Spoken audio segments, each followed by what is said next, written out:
In the beginning, there was nothing. No form, no light, no life.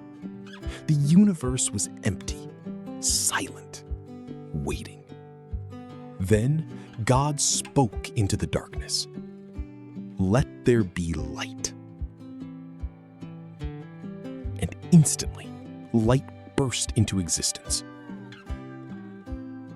God separated the light from the darkness. He called the light day, and the darkness night. On the second day, the skies were formed. A vast expanse stretched above the waters. On the third day, land appeared. Seas gathered and dry ground emerged. Then life began to grow. Plants, trees, and beauty.